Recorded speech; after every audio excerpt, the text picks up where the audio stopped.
Porque o Filho do Homem virá na glória do seu Pai com os seus anjos, e então retribuirá a cada um de acordo com a sua conduta.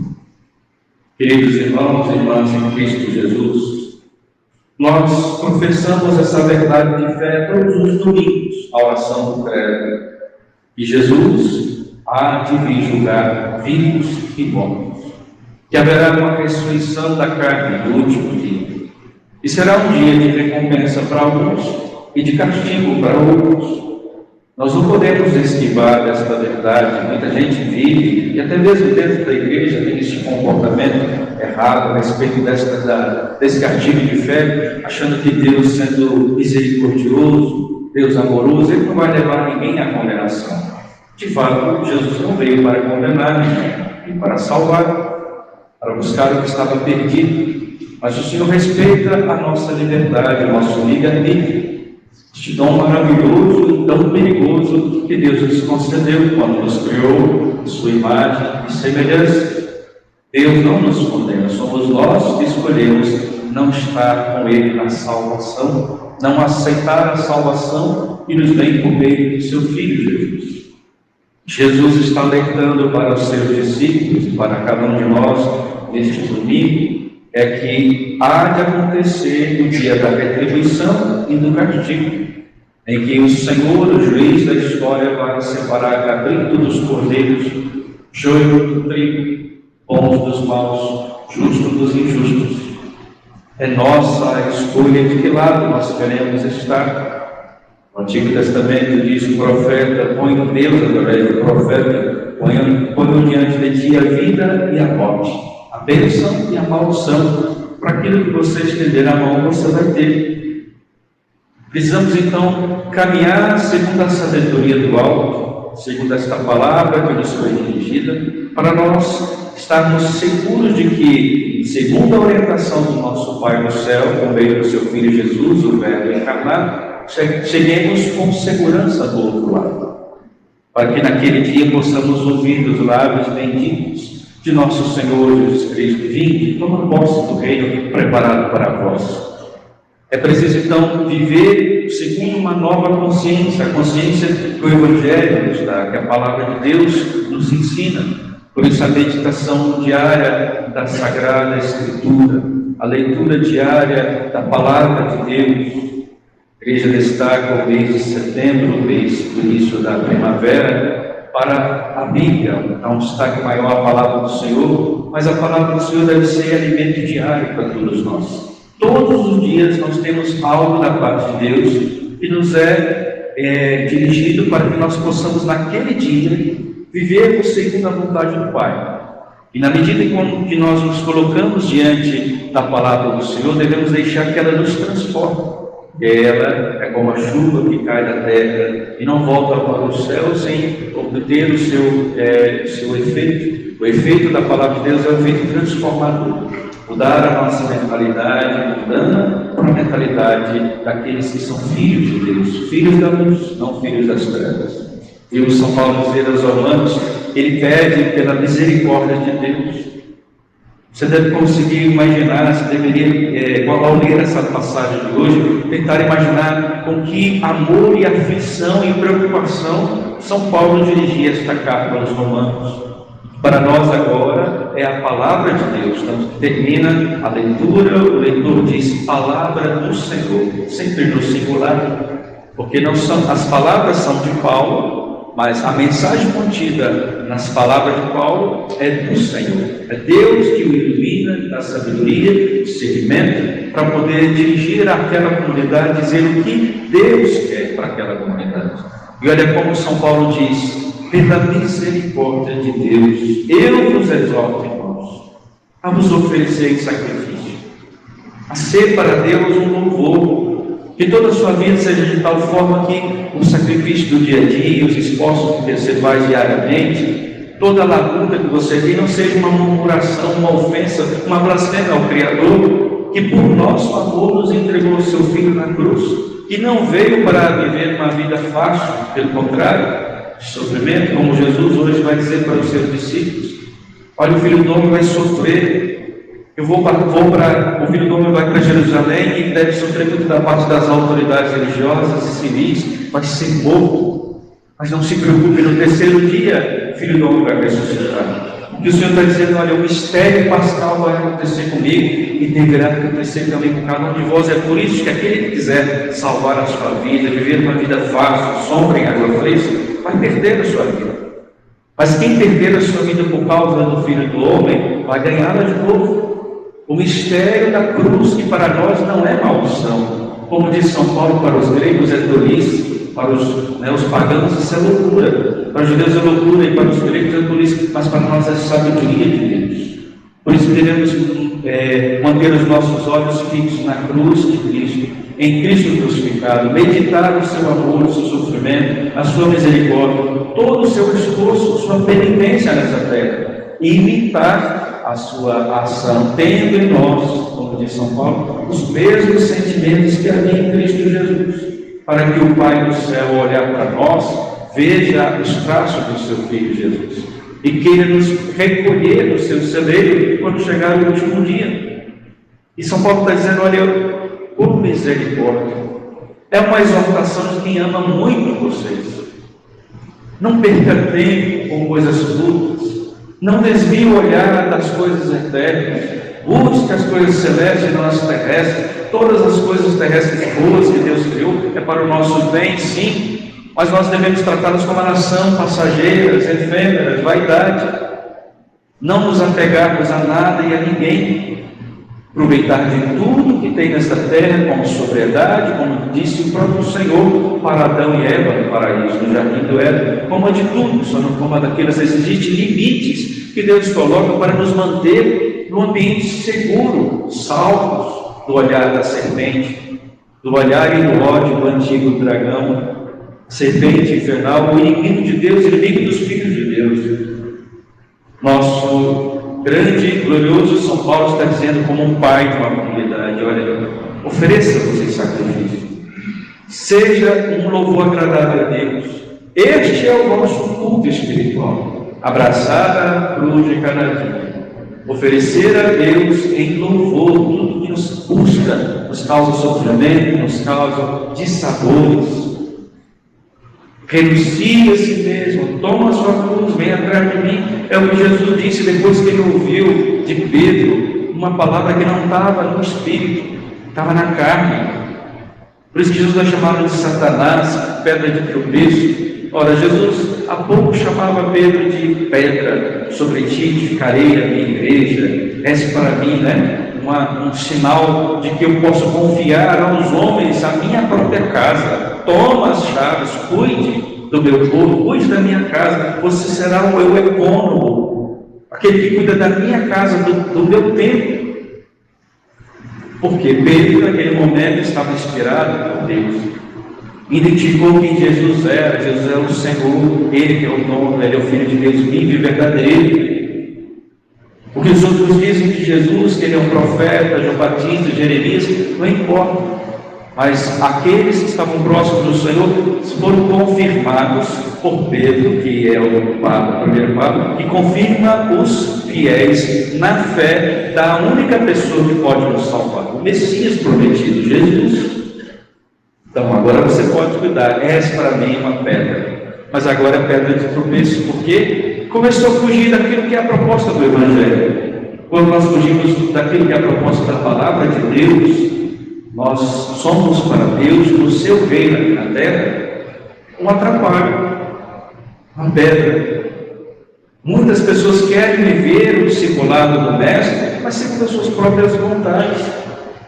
O que está acontecendo agora, esse movimento dentro da igreja, no mundo inteiro, especialmente na Alemanha, aqui no Brasil também, se você vai a algumas dioceses, o negócio está ficando estranho demais, tempos difíceis.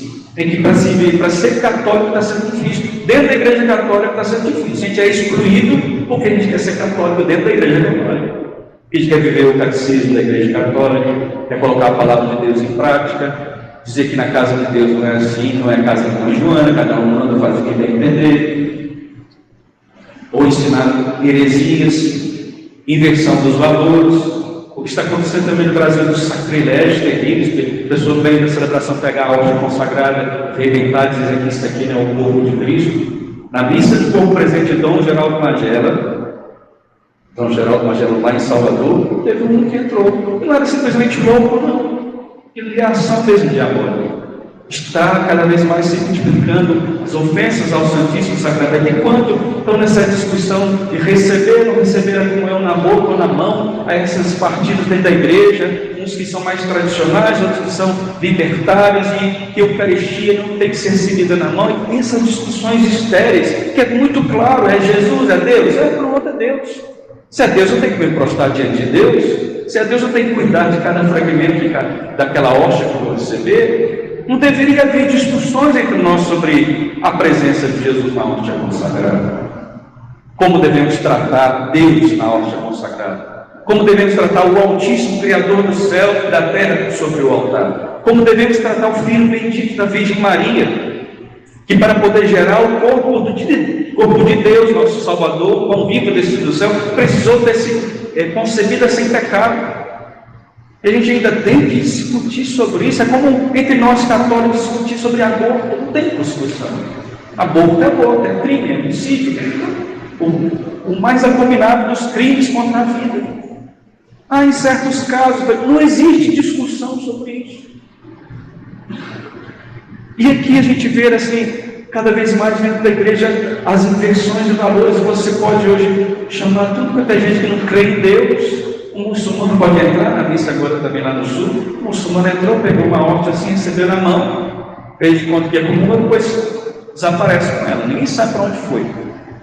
Aí se alguém da igreja começa a questionar, os leigos zelosos começam a questionar, não, vocês estão sendo muito retrógrados, vocês estão sendo muito caretas, vocês são muito tradicionais, vocês são do passado. Agora, a gente precisa entender de que se trata quando se celebra a Santa Missa.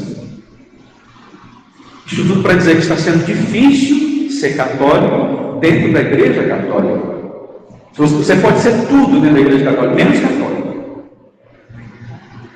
E aí a gente precisa prestar atenção. Nós não podemos entrar neste mundo. São Paulo está dizendo, olha, não vos conformeis com essa realidade. Transformai-vos, renovando a vossa maneira de pensar e de julgar, para que possais distinguir o que é da vontade de Deus, não a minha. Isto é, o que é bom, o que lhe agrada e o que é perfeito. É para isso que serve a palavra de Deus. É por isso que a gente precisa estudar a Sagrada Escritura. É por isso que a gente precisa estudar o Catecismo da Igreja Católica. Quem ainda não tem o Catecismo da Igreja Católica, adquira, compre. Tem um livro ali, estude com seus familiares. Cada vez mais vai ficar difícil para ensinar os filhos que aquilo que está sendo ensinado nas escolas e até mesmo em alguns grupos dentro da igreja não é de Deus. Que alguns padres, até mesmo eles estão usando o altar, o lugar sagrado para ensinar heresia. E cada vez mais, como disse Nossa Senhora em uma das suas aparições, não sei se é em La Salette, que Satanás está preparando um exército de padres apóstatas para a vinda do anticristo. Quando a gente observa o que se reflete em alguns símbolos no mundo inteiro, a gente vê que o negócio é aí mesmo, que Nossa Senhora profetizou, está acontecendo. Está acontecendo. E aí a gente precisa se atentar, porque um dia o juiz da história, aquele que entregou as chaves nas nossas mãos, vai pedir conta. Você cuidou bem dos meus cordeiros? Ensinou os cordeiros o que eu queria ou o que você queria?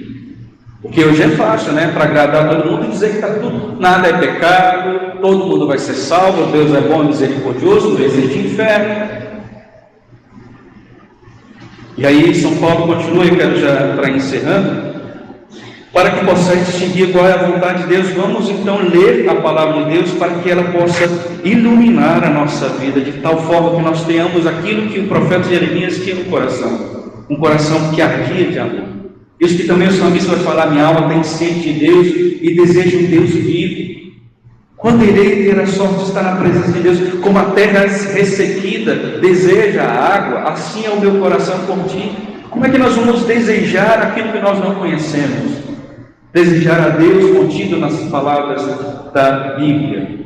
Ler, Vamos ler diariamente, deixar que a palavra de Deus nos toque, que ela faça o que fez com o profeta que estava desejando de pregar. Eu disse assim: Senhor, eu não vou mais pregar. Toda vez que eu levanto a voz, quando eu clamo contra a maldade que está no mundo, falar o que Deus quer que eu diga, invocando calamidades, a palavra do Senhor, então acaba sendo para mim uma vergonha, motivo de chacota o dia inteiro. E eu disse comigo mesmo: não vou mais pregar, não quero mais lembrar disso, nem vou mais falar dele.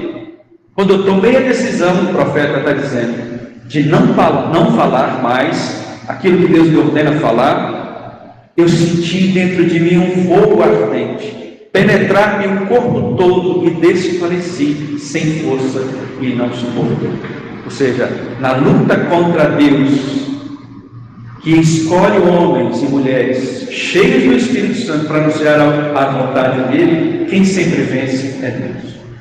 Quando a pessoa se percebe eleita da parte de Deus para anunciar a palavra do Senhor, mesmo que aquilo custe a si mesmo, cause sofrimento, chacota, desprezo, quando ele toma a decisão de não mais fazer, de repente vem um fogo novo. É por isso que nós devemos cantar, como nós fazemos depois da proclamação do Evangelho, nós descer de vir na luz. Eu faço isso porque eu tenho uma certa dificuldade, né? Algumas pessoas às vezes não sabem de mim, mas eu sou muito tímido. Às vezes chega na sacristia com a cara meio feia, assim, meio, parece que não dormiu bem, mas é porque eu estou ansioso, porque eu não sei o que eu vou falar ainda, porque eu não preparo o que eu vou falar, não por causa, não desleixo, é porque eu tenho dislexia, tenho um nível de autismo que vocês não sabem disso, mas eu tenho um pequeno nível de autismo, e aí eu não posso preparar o que eu vou falar. Se eu preparar o que eu vou falar, se eu tentar lembrar, eu me perco todo. Então eu entro numa angústia, ao mesmo tempo uma ansiedade, ao mesmo tempo um fogo dentro do meu coração, e aí eu vou entrando em procissão. Às vezes as pessoas querem que a gente cumprimente, tem uma luzinha, eu estou tentando entrar naquele clima, porque eu vou celebrar o que há de mais sagrado na face da terra, e eu não sei ainda o que eu vou falar da parte de Deus a respeito da liturgia. E aí a hora que canta nós descer e vir na luz, é a hora que me é dado o que eu preciso falar. Aí as associações de cada palavra vêm da minha mente, e aí eu vou desenrolando aquilo que vocês têm visto e me acompanhado. Ou seja, o que eu quero dizer é que, se não fosse o Espírito Santo, eu não estaria diante de vocês.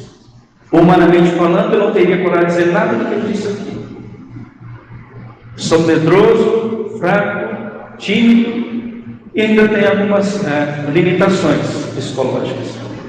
Para dizer para vocês o seguinte, que quando Deus nos quer, Ele é capaz de pegar uma burra de Balaão e fazer ela falar, como diz na palavra de Deus, né? Deus falou pela burra de Balaão lá no Antigo Testamento, não vai falar pelo Frei Pedro, esse jumento. Deus sabe o que faz. E todos nós somos escolhidos pela Sua palavra para sermos testemunhas. E eu digo, não sei se eu vou ser transferido daqui ou não, porque esse final de ano temos capítulo, mas posso dizer uma coisa para vocês, do fundo do meu coração: seja católico de verdade. Vai ficar difícil ser católico. Se você puder gravar somente isso que eu disse ao longo desses 3 anos aqui nessa cidade, seja católico, mesmo que o Papa não seja católico, mesmo que o bispo não seja católico, mesmo que o pároco não seja católico, mesmo que a freira com quem você convive não seja católica, seja você católico. É você que vai prestar conta da fé que foi oferecida dos apóstolos. Quando você rezar o credo, tome posse disso. Não é uma oração supersticiosa, não é simples ritualismo. É uma profissão de fé. Tudo que está ali contido é o que nos salvará, se nós cremos, aderirmos, professarmos, praticarmos e ensinarmos os outros o caminho certo. Louvado seja nosso Senhor Jesus Cristo.